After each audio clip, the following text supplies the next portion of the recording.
بسم الله الرحمن الرحيم. அஸ்ஸலாமு அலைக்கும் வரஹ்மத்துல்லாஹி வபரகாத்துஹு. அல்ஹம்துலில்லாஹ் வஸ்ஸலாத்து வஸ்ஸலாமு அலா ரசூலில்லாஹ் அம்மா பாத். அன்பிற்குரிய இஸ்லாமிய உறவுகளை, பெண்களுக்கு எதிரான, பெண் குழந்தைகளுக்கு எதிரான பாலியல் வன்கொடுமைகள் நாளுக்கு நாள் அதிகமாகிக் கொண்டே இருக்கிறது. குழந்தைகளை கூட தன்னுடைய காமத்தை தீர்த்துக் கொள்வதற்காக வேண்டி பச்சிலம் குழந்தைகளை கூட காம வெறி கொண்டு பாலியல் வன்கொடுமை செய்து கொலை செய்யக்கூடிய அளவிற்கு இன்றைக்கு நாட்டுச்சூழல் மோசமாகி கொண்டிருக்கிறது. நேற்றுக்கு முந்தைய நாளில் 4 வெவ்வேறு இடங்களில் 10 வயது குழந்தை, 7 வயது குழந்தை, 3 வயது குழந்தை, 2 10 வயது குழந்தை, ஒரு 7 வயது குழந்தை, ஒரு 3 வயது குழந்தை பாலியல் வன்கொடுமை செய்யப்பட்டு கொலை செய்யப்பட்டிருக்கிறார்கள். எவ்வளவு மோசமான காலத்தில் வாழ்கிறோம். ஒரு பச்சிலம் குழந்தை முகம் மாறாத அந்த குழந்தைகள், அந்த குழந்தையுடைய பிஞ்சு முகத்தை பார்த்து பாசம் பொழியக்கூடிய அந்த அளவிற்கு சிறிய குழந்தைகளை கூட இன்றைக்கு காம கொடூரர்கள் பாலியல் வன்கொடுமை செய்து கொலை செய்யறான்னு சொன்னா மற்ற பெண்களை சும்மா விடுவானா? மற்ற பெண்கள் கிடைச்சா அவன் சும்மா விடுவானா? எனவே நாம் என்ன செய்யணும்? இன்றைய காலத்துல மிக மிக எச்சரிக்கையா இருக்கணும். யாரையும் நம்பி வெளியே வேலைக்கு செல்லக்கூடாது. நாம வேலைக்கு செல்வதா இருந்தா பாதுகாப்போடு, கண்ணியத்தோடு, மார்க்கம் சொன்ன வரையறைக்கு உட்பட்டு தான் வேலைக்கு செல்லணும். இடையில ஒரு வீடியோ பார்த்தோம். ஒரு இஸ்லாமிய பெண்மணி முகத்தை மறைத்து கொண்டு இப்படி வேலைக்கு போனேன், ஒரு ஹோட்டல்ல ரிசப்ஷன்ல இருந்தேன், வரவேற்கக்கூடிய அந்த வேலையை பார்த்தேன். என்னை வீட்டுக்கு மேனேஜர் கணக்கு காமிக்க கூப்பிட்டு எனக்கு போதை மருந்து கொடுத்து அந்த மேனேஜர் தம்பியும் என்னை பாலியல் வன்கொடுமை செய்து அதை வீடியோ எடுத்து வச்சிருக்கிறான். நான் போலீஸ்ல கம்ப்ளைண்ட் கொடுத்தேன். அந்த போலீஸ் அவன்கிட்ட காசை வாங்கி கொண்டு அந்த வீடியோவே கிடையாது, நீ பொய் சொல்ற அப்படின்னு சொல்லி அந்த பெண் வருத்தத்தை தெரிவிக்கக்கூடிய காட்சியை நம்ம பார்க்கிறோம்.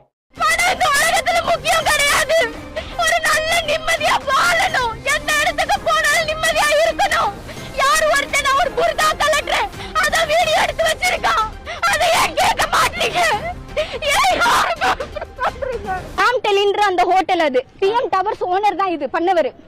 அதனால பிஎம் டவர்ல ராம்டலின்னு ஹோட்டல் இருக்கு. அங்க ரிசப்ஷன் வேலைக்கு தான் நான் சேர்ந்தேன். சேரும் போது அங்க மணி சார்னு ஒருத்தர் இருக்காரு. அவங்கள்ட்ட தான் நான் கணக்கெல்லாம் கொடுப்பேன், எப்பவும் எல்லாமே பண்ணுவேன். இவர் என்ன சொன்னாருன்னா, நீ வீட்டுக்கு என்கிட்ட பணத்தை கொடுத்துட்டு போன்னு சொல்ல நான் வீட்டுக்கு அங்க போனப்ப நான் குடும்பமா தான் இருக்கேன், என் வீட்டுல எல்லாரும் இருக்காங்க அப்படின்னு சொன்னாங்க. அங்க பார்த்தா யாருமே இல்லை, இவங்களும் ஒரு தம்பி தான் இருந்தாங்க. நான் அப்படி இருந்து நான் அவங்களை தடுக்க தான் முயற்சித்தேன். ஆனாலும் அவங்க என்ன பண்ணிட்டாங்கன்னா, எனக்கு மயக்க மருந்து கொடுத்து என்ன எல்லாமே பண்ணிட்டாங்க. எல்லாமே பண்ணதை எடுத்து வச்சுட்டு அந்த வீடியோ, அந்த போட்டோ எல்லாத்தையுமே வச்சுட்டு நான் ஸ்டேஷன்ல போய் கேட்கும் போது எனக்கு வீடியோவை மட்டும் வாங்கி கொடுங்க அப்படின்னு தான் நான் சொன்னேன். ஆனா அதை பண்ணவே மாட்டாங்க, யாருமே அதை பண்ண மாட்டாங்க. அப்படி ஒரு வீடியோவே இல்ல, நீயா தான் பொய்யா கிரியேட் பண்ற அப்படின்னு சொல்லி பேசுறாங்க. அது எந்த விதத்துல நியாயம்? பாதிக்கப்பட்ட பெண்ணு நான் நாளைக்கு செத்து போயிட்டு நான் உயிரோட இருந்து இவ்வளவு தூரம் போராடும் போதே எனக்கு நியாயம் கிடைக்கல. நாளைக்கு இப்ப வெளியே போனா கூட எனக்கு கொல்றதுக்கு 1000 பேர் இருக்காங்க. அப்ப இப்படி எல்லாம் பாத்தீங்கன்னா பெண்கள் இன்றைக்கு மிக மோசமாக நடத்தப்படக்கூடிய காலத்துல வாழ்றோம். குழந்தைகளை கூட சும்மா விடுறது இல்லை அப்படின்னா பெண்களை மற்றவங்களை எப்படி சும்மா விடுவான்? எனவே நாம எச்சரிக்கையாக வாழ வேண்டும். மார்க்கம் சொன்ன முறைக்கு உட்பட்டு என்ன செய்யுங்க? வேலைக்கு செல்வதா இருந்தா வெளியே செல்லுங்க. இல்லை என்றால் உங்களுடைய பாதுகாப்பு, உங்களுடைய கண்ணியம், கற்பு, அதுதான் உங்களுக்கு கிடைக்கக்கூடிய வருமானத்தை விட உங்களுடைய பாதுகாப்பு, உங்களுடைய கண்ணியம், கற்பு தான் மேலானதாக இருக்கிறது. வீட்டில இருந்த வேலை பாருங்க. வீட்டில இருந்து வேலை பார்ப்பதற்கு 1000 வழிகள் இருக்கிறது. ஆன்லைன் மூலமாக எத்தனையோ தொழில் இருக்குது. வருமானம் குறைவா இருந்தாலும் நம்முடைய கண்ணியம், கற்பு பாதுகாக்கப்படுதுன்னு சொன்னா அதை முன்னெடுத்து செய்யுங்க. அப்ப நாம என்ன செய்யணும்? வெளியே மார்க்கத்தினுடைய அந்த வரையறைக்கு மீறி, மார்க்கம் சொன்ன முறையை மீறி நம்ம வெளியே போனோம்னா, ஆண்களோடு நம்ம பேசக்கூடிய பழக்கத்தை ஏற்படுத்தி கொண்டோம்னா தேவையில்லாத குழப்பத்திற்கும் தேவையில்லாத இது மாதிரியான பாலியல் வன்கொடுமைக்கு தான் ஆளாக வேண்டி இருக்கும். வெளியே வேலைக்கு போறோம்னா மகரமான உறவு துணையோடு நம்ம வெளியே செல்லணும். நம்ம அழைத்து வருவதும் கூட்டி வருவதும் மகரமான துணை, ஆண் துணையோடு செல்லணும். கணவனோடு செல்லணும், தந்தையோடு, சகோதரனோடு, அல்லது யாரெல்லாம் மகரமான உறவா இஸ்லாம் சொல்லுதோ அந்த உறவோட என்ன செய்யணும்? நம்ம வேலைக்கு செல்லணும், அவங்க கூட்டு போய் விடணும், அழைத்துட்டு வரணும். நம்ம தனியா இருக்கிறோம், தனியா போறோம், தனியா வர்றோம்னு சொன்னா அதை இந்த பாவிகள் கண்காணித்து நம்மை தவறாக பயன்படுத்த வாய்ப்பு இருக்கிறது. எனவே முறையாக வேலைக்கு செல்லுங்க. அதே மாதிரி வேலைக்கு போற இடத்துல பொதுவான இடமா இருக்கணும். தனிமையில ஆண்களோட இருக்கக்கூடிய, தனிமையில ஆணோட இருந்தா ரசூலுல்லாஹ் சொல்றாங்க, ஒரு பெண் ஆணும் தனியாக இருந்தா 3ஆவதாக ஷைத்தான் இருக்கிறான்னு சொல்றாங்க. அப்ப இதெல்லாம் கண்காணித்து தானே வேலைக்கு செல்லணும். நம்ம போற இடம் பாதுகாப்பா இருக்குதா? எல்லாரும் நடமாடக்கூடிய இடமா இருக்குதா, அல்லது தனிமையில நம்ம இருந்து தனிமையில் ஆண்களை சந்திக்கக்கூடிய வாய்ப்புள்ள இடமா இருக்குதா? அதையெல்லாம் கவனித்து தான் நம்ம வேலைக்கு செல்லணும். இல்லைன்னு சொன்னா நீங்க வீட்டில இருந்து வேலை பாருங்க, அந்த குறைந்த வருமானம் இருந்தாலும் பரவாயில்லை, நம்முடைய கற்பு தான் முக்கியம். அப்ப என்ன செய்யறாங்க, மார்க்க சொன்ன சில வரையறையை மீறி இந்த பெண்கள் வேலைக்கு செல்றாங்க, முகத்தை திறந்து காட்டுறது, அல்லது ஆண்கள்கிட்ட தனிமையில உட்கார்ந்து அதிகமா தேவைக்கு மீறி பேசுவது. அப்படி பேசும்பொழுது என்னாகும், அந்த ஆண்களுடைய உள்ளத்தில் தவறான சிந்தனை சைத்தான் ஏற்படுத்துவான். ரசூலுல்லாஹ் எந்த அளவுக்கு சொல்றாங்க, அதாவது அல் மர்அத்து அவ்ரத்துன், ஒரு பெண் என்றாலே மறைக்கப்பட வேண்டியவள். அவங்க வீட்டில இருந்து வேலையை பார்ப்பதுதான் சிறந்தது, அதான் முறையானது, அவருடைய கண்ணியத்திற்கும் கற்புக்கும் பாதுகாப்பானது. ரசூலுல்லாஹ் சொல்றாங்க, அல் மர்அத்து அவ்ரத்துன் இதா ஹாலஜத் மின் பைத்திஹா இஸ்தஷ்ரபஹ ஷைத்தான். ஒரு பெண் வீட்டை விட்டு வெளியே போனான்னு சொன்னா ஆண்களுக்கு ஷைத்தான் அந்த பெண்ணை அழகுபடுத்தி காட்டுறான் என்று ரசூலுல்லாஹ் சொல்றாங்க. இதான் யதார்த்தம். நம்ம வேலைக்கு போறோம், நம்ம வயசுல கூட உள்ளவரு, கல்யாணம் முடிச்சவரு, அவட்ட பழகி பேசலாம், பழகலாம், அண்ணனா இருக்கிறாரு, அண்ணனா நினைத்து பழகுவோம். ஆனா அவன் அப்படி நினைக்க மாட்டான், தவறாத்தான் நம்மளை கருதுவான். ஷைத்தான் மூணாவது இருந்து தேவையில்லாத குழப்பத்தை, தேவையில்லாத சிந்தனையை போடுவான். எத்தனை பேரை பார்த்திருக்கோமா இல்லையா?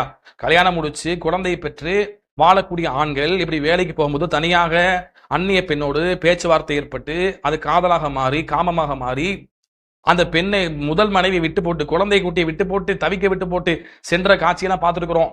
அப்ப இதுக்கெல்லாம் காரணம் என்ன? பெண்கள் தங்களுடைய வரையறை மீறி, மார்க்கத்தினுடைய வரையறை மீறி பெண்கள் வேலைக்கு செல்வதான் இது முக்கியமான காரணமா இருக்கிறது. ஆண்கள் தரப்புல தவறு இருக்கிறது, மாற்றுக்கருத்து இல்லை. அதற்கான காரணத்தை நம்ம ஏற்படுத்தி கொடுக்கிறோம், சூழலை ஏற்படுத்தி கொடுக்கிறோமா இல்லையா? அந்த விஷயத்தில் பெண்கள் எச்சரிக்கையாக இருக்கணும். ஏன்னா ரசூலுல்லாஹ் எந்த அளவுக்கு சொல்றாங்கன்னு சொன்னோம்னா அதாவது சொல்றாங்க பாருங்க, தொழுகைக்கு, பள்ளிவாசலுக்கு தொழுகைக்கு வருவதா இருந்தா கூட ரசூலுல்லாஹ் அனுமதிக்கிறாங்க. ஆனா அங்கேயும் குழப்பம் ஏற்படும் என்றால், ஆண் பெண் கலப்பு ஏற்படும் என்றால் நீங்க பள்ளிக்கு வராதீங்கன்னு சொல்றாங்க.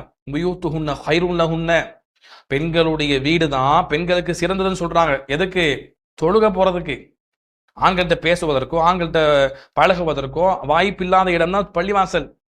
பள்ளிவாசல கண்ணியம் பேணப்படும். அப்படிப்பட்ட அந்த இடத்துல மார்க் என்ன சொல்லுது, அங்க பள்ளிவாசலா இருந்தா கூட என்ன செய்யக்கூடாது, குழப்பம் ஏற்படும், அந்நிய ஆண்கள் கலப்பு ஏற்படும் என்றால் வீட்டுல தொழுவதான் சிறந்ததாக மார்க்கம் சொல்லுது. எந்த ரசூலுல்லாஹ் சொல்றாங்க, ஒரு பெண்ணு வீட்டினுடைய முற்றத்தில் தொழுவதை விட உள்ள அறையில் தொழுவதான் சிறந்ததுங்கிறாங்க. அந்த அளவுக்கு மார்க்கத்துல வலியுறுத்தி சொல்லப்பட்டிருக்கிறது. ஆயிஷா ரலியல்லாஹு சொல்றாங்க, ரசூலுல்லாஹ் ஸல்லல்லாஹு அலைஹி காலத்துல பெண்கள் பள்ளிக்கு வந்துட்டு இருந்தாங்க. இப்ப இருக்கக்கூடிய இந்த குழப்பங்கள் அதை ரசூலுல்லாஹ் பார்த்திருந்தாங்கன்னா பெண்களை பள்ளிக்கு வராம தடுத்திருப்பாங்கன்னு சொல்றாங்க. அப்ப குழப்பங்கள் வரும், பித்னா வரும், அதற்கு வாய்ப்பு இருக்குன்னா நாம் தான் எச்சரிக்கையாக இருக்கணும். எனவே நம்முடைய கற்பு, நம்முடைய கண்ணியம் பாதுகாக்கப்படணும்னா நாம் எச்சரிக்கையாக மார்க்கத்தை பேணி நம்ம வெளியே செல்லணும். மார்க்கத்துக்கு உட்பட்டு இருக்கிறோமா, மார்க்க வரையறைக்கு உட்பட்டு வேலை கிடைக்குது, அந்த வேலைக்கு மட்டும் போங்க, இல்லைன்னா வேலை தவிர்த்துக் கொள்ளுங்கள், வீட்டில இருந்து வேலை பாருங்க. அதே போல பாத்தீங்கன்னா இரண்டாவதாக, இந்த பெண்களை மாத்திரமே குறை சொல்லி கொண்டிருக்க முடியாது. இது மாதிரி சில பெண்கள் இருப்பாங்க, அவங்களுக்கு கணவன் இருக்க மாட்டாங்க, விதவையா இருப்பாங்க. வீட்டுல பிள்ளைகளுக்கு, தாய் தந்தைக்கு சம்பாரிச்சு போடக்கூடிய இடத்துல இவங்க தான் இருப்பாங்க. அப்ப அந்த பெண்கள் என்ன செய்ய வேண்டியிருக்கும், வெளியே வேலைக்கு தான் போக வேண்டியிருக்கும். வருமானம் கூட கிடைச்சா குடும்பத்தை பார்த்துக்கலாம் என்ற நிலைமைக்கு உள்ள பெண்கள் இருப்பாங்க. அப்ப அது மாதிரி பெண்களை ஜமாத், அந்த மஹல்லாவை சார்ந்த ஜமாத் நிர்வாகம் கண்டுகொள்ளணும். பள்ளியில தலைவராக இருக்கிறோம், ஒரு 4 இடத்துக்கு முக்கியஸ்தரா போய் உட்காடுறோம், முதன்மையா உட்காடுறோம், இதுவல்ல தலைமைக்கான தகுதி. நாம உண்மையான பள்ளியினுடைய தலைவராக இருந்தோம்னா அந்த பள்ளியில, அந்த குடும்பம், அந்த மஹல்லாவுல, அந்த தெருவுல, பள்ளி சார்ந்த அந்த தெருவுல எத்தனை இஸ்லாமிய குடும்பம் இருக்கு, யார் கஷ்டப்படுறாங்க, எத்தனை பெண்கள் விதவையா இருக்கிறாங்க, எத்தனை பெண்களுக்கு வேலை வாய்ப்புக்குரிய அவசியம் இருக்கிறது, அதெல்லாம் பார்க்கணும். பார்த்து என்ன செய்யணும், அந்த ஜமாத்தை சார்ந்தவர்கள் ஜகாத் பணத்தை எல்லாட்டையும் வசூல் பண்ணுங்க.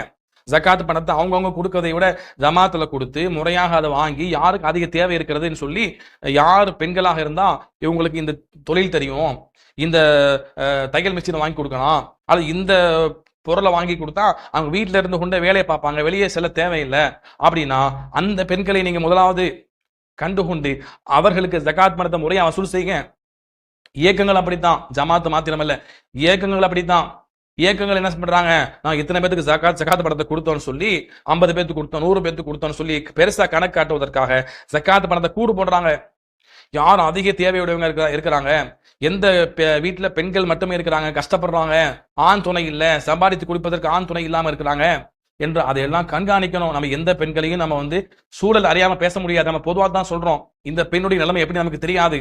ஆனா அந்த பெண்ணு அதிகப்படியா காசு சம்பாதிக்கணும், அதிகப்படியா நான் வந்து பொருளாதாரம் சேர்க்கணும் என்கிற அந்த ஆசை இருந்தா தயவு செய்து நீங்க வெளியே வேலைக்கு போகாதீங்க. உங்களுக்கு கருப்பை கண்ணியத்தை பாதுகாத்துக் கொள்ளுங்க. இல்ல எனக்கு வந்து கஷ்டமா இருக்குன்னு சொன்னா ஜமாத்துல முறையிடுங்க, இயக்கங்கள்ல முறையிடுங்க. அவங்க வந்து கண்டுகொள்றாங்களா இல்லையோ, நாம போய் கேட்கலாமா இல்லையா, உதவி கேட்கலாமா இல்லையா? இப்படி அடுத்தவங்கிட்ட போய் என்னுடைய கண்ணியத்தையும் கருப்பையும் இழப்பதை விட ஜமாத்திட்ட போய் இயக்கங்கள்ல சென்று எனக்கு வேலை வாங்கி கொடுங்க, இந்த தொழில் செய்வதற்கு இந்த பொருள் வாங்கி கொடுங்க என்று கேட்கலாமா இல்லையா? அதை செய்யுங்க. அப்ப ஜமாத்தார்களும் இயக்கவாதிகளும் இதை கண்டுகொள்ளுங்க. அந்த பெண்களை வந்து யாரெல்லாம் அந்த நம்ம ஊர்ல இந்த மகளால இருக்கிறாங்க, யாருக்கு உதவி தேவைப்படுகிறது என்று சொல்லி நாம உதவி செஞ்சாதான் இது மாதிரியான பெண்கள் குடும்ப வறுமையின் காரணமாக வெளியே வேலைக்கு சென்று நம்ம இஸ்லாமிய பெண்கள் கருப்பை இழந்து கண்ணீத்தை இழந்து இது மாதிரியான பாலியல் வன்கொடுமைக்கு ஆளாகாம இருக்கிறோம்னு சொன்னா நாம கண்டுகொள்ள வேண்டும். எனவே நம்ம எல்லாம் பொறுப்புதாரிகள். பொறுப்புல இருக்கிறோம்னு சொன்னா சும்மா பேருக்கு பொறுப்புல இருக்கிறோம், பதவிக்கு இருக்கிறோம், அப்படி இல்ல. அல்லாஹ் விசாரிப்பான். உன் கீழ் இருந்த, உன் இயக்கத்தின் கீழ் இருந்த, உன் ஜமாத்தின் கீழே இருந்த இத்தனை குடும்பத்துல இத்தனை பேர் கஷ்டப்பட்டாங்களே, நீங்க கண்டுகொண்டியா? அந்த பெண்ணை அதுக்காக கஷ்டப்படுவதன் மூலமாகத்தான், வீட்டு மறுமையின் காரணமாகத்தான் வெளியே வேலைக்கு போய் இப்படியான நெருக்கடிக்கு ஆளாகிறாங்க. அல்லாஹ் கேட்பானா இல்லையா? எனவே வந்து நம்முடைய பொறுப்பை உணர்ந்து செயல்படுங்க. ரசூலுல்லாஹ் சொல்றாங்க, குல்லுக்கும் ராயின் வ குல்லுக்கும் மஸ்ஊலுன் அன் ரஅயத்திஹி. ஒவ்வொருவரும் பொறுப்புதாரி, பொறுப்பை குறித்து மறுமையில் விசாரிக்கப்படும் அல்லாஹ் ரசூலுல்லாஹ் சொல்றாங்க. எனவே அதை கவனத்துல கொண்டு செயல்பட வேண்டும். அதே போல வந்து பாத்தீங்கன்னு சொன்னா இந்த பெண்களும் மிக எச்சரிக்கையா இருங்க.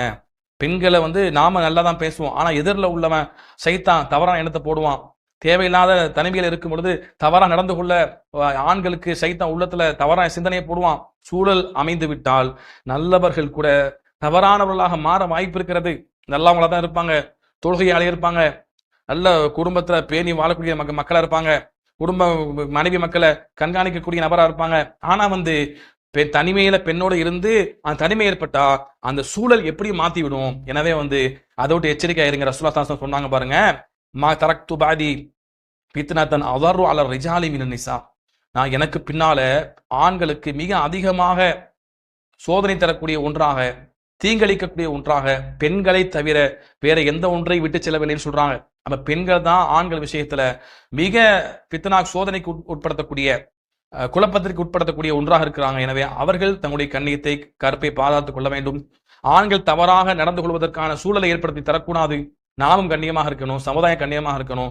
இது மாதிரி பெண்களை, இது மாதிரி கஷ்டப்படக்கூடிய பெண்களை ஜமாத்தார்கள், தலைவர்கள், இயக்கவாதிகள் கண்டுகொள்ள வேண்டும். அல்லாஹ் ரப்பல் ஆலமீன் பாதுகாப்போடு இருந்து மார்க்கத்தை பின்பற்றி முறையாக நம்முடைய தேவைகளை நிறைவேற்றிக் கொள்ளக்கூடிய மக்களாகவும், எந்த விதமான குழப்பங்களிலும் இது மாதிரியான பாலியல் சீண்டலுக்கும் ஆளாகாத பெண்களாக இஸ்லாமிய பெண்களையும் மற்ற பெண்களையும் அல்லாஹ் ரப்பல் ஆலமீன் ஆக்கி அருள் புரிவானாக. அஸ்ஸலாமு அலைக்கும் வரஹ்மத்துல்லாஹி வபரகாத்துஹு.